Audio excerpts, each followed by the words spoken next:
அனைவருக்கும் அருள் சரவணின் அன்பு வணக்கங்கள். இந்த பதிவு பணத்தை பற்றியான ஒரு பதிவு. இது மணி ஒப்பனை போகணுன்ற ஒரு மெத்தடில் இதை நம்ம பண்ணலாம்.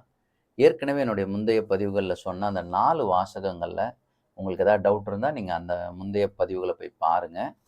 அதை வந்து டிஸ்கிரிப்ஷனில் உங்களுக்கு கொடுக்குறேன். இந்த 4 பதிவுகளை பணத்தை வச்சு நம்ம எப்படி சேர்க்க முடியும் அப்படின்னா, முதல்ல பணத்தை ஒரு எனர்ஜியாக நம்ம பார்க்கணும். இந்த பணத்தை நம்மளுடைய குடும்பத்துலேயும் சரி, நம்மளுடைய சூழலும், நம்மளுடைய சமுதாயமும் சில விஷயங்கள தப்பாவே நம்மள பதிவு பண்ணி வச்சிருந்தது.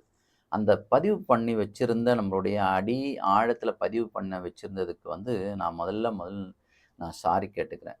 அப்போ Mani I am sorry, Mani I am sorry, Mani I am sorry. இது தமிழ்ல சொல்லணும்னா, பணமே என்னை மன்னித்து விடு.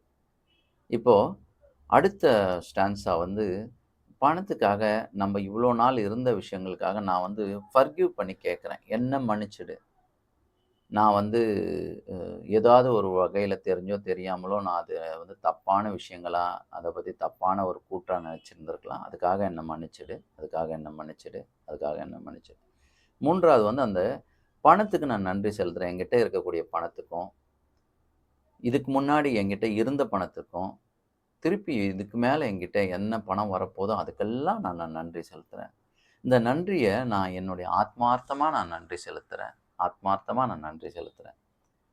அதுக்கடுத்து 4வதா இந்த பணத்த நான் நேசிக்கிறேன்.